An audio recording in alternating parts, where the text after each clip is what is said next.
सबके बीच Arakan army जिन्होंने बांग्लादेश की मोहम्मद यूनूस सरकार की नाक में दम कर रखा है, पिछले 1.5 साल में सफलता हासिल करते हुए म्यांमार के दर्जनों शहरों और मिलिट्री चौकियों पर कब्जा कर लिया है। इसकी सफलता ने भारत को भी अलर्ट कर दिया है और दुनिया में चर्चा तेज हो गई है कि क्या एशिया को नया देश मिलने वाला है।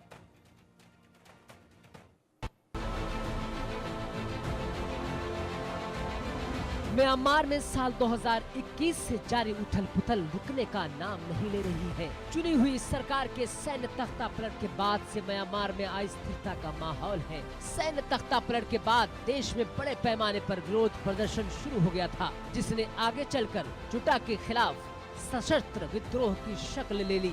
सैन्य शासन का विद्रोह कर रहे जातीय समूहों और नागरिकों के नेतृत्व वाले बलों ने एक गठबंधन तैयार किया, जिसे जुटा सेना के खिलाफ बड़ी सफलता मिली है।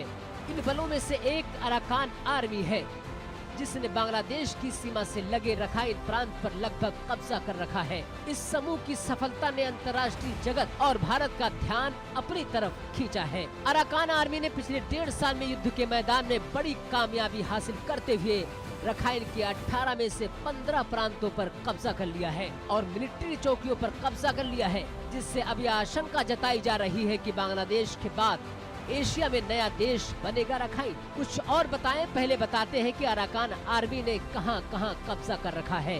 बांग्लादेश के साथ 271 किलोमीटर लंबी सीमा पर नियंत्रण है। रखाइन राज्य के उत्तरी भाग पर पूर्ण नियंत्रण है। रखाइन राज्य के 18 में से 15 शहरों पर कब्जा कर रखा है। एन शहर, अन्ना शहर पर कब्जा कर रखा है। अराकान सेना ने गौ शहर पर कब्जा कर लिया है। अराकान आर्मी ने रामरी कस्बे पर भी कब्जा कर रखा है। बांग्लादेश के साथ पूरी सीमा पर कब्जा कर लिया है।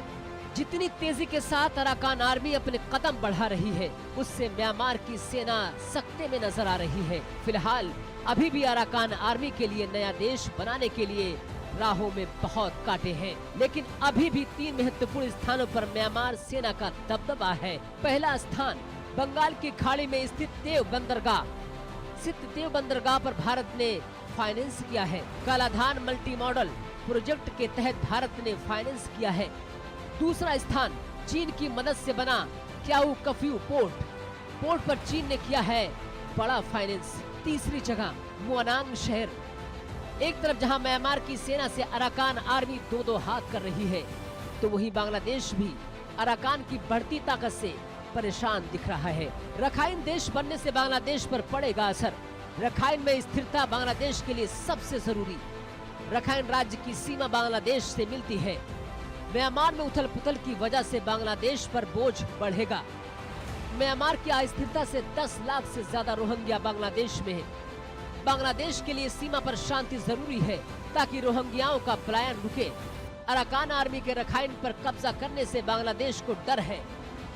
बांग्लादेश को अपने क्षेत्र में अस्थिरता का डर सता रहा है।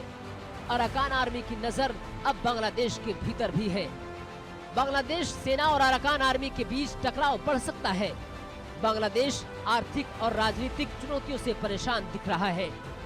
रोहिंग्या आबादी को शरण देने से लगातार बढ़ता दबाव दिख रहा है। रोहिंग्या संकट पर बांग्लादेश की परीक्षा होने वाली है। बांग्लादेश पर ओपन डोर पॉलिसी पर दोबारा विचार करने का दबाव बढ़ता जा रहा है। ऐसे में कहा जा सकता है कि अराकान आर्मी ने म्यांमार के साथ बांग्लादेश के लिए भी टेंशन बढ़ा दी है। Bureau report, India news.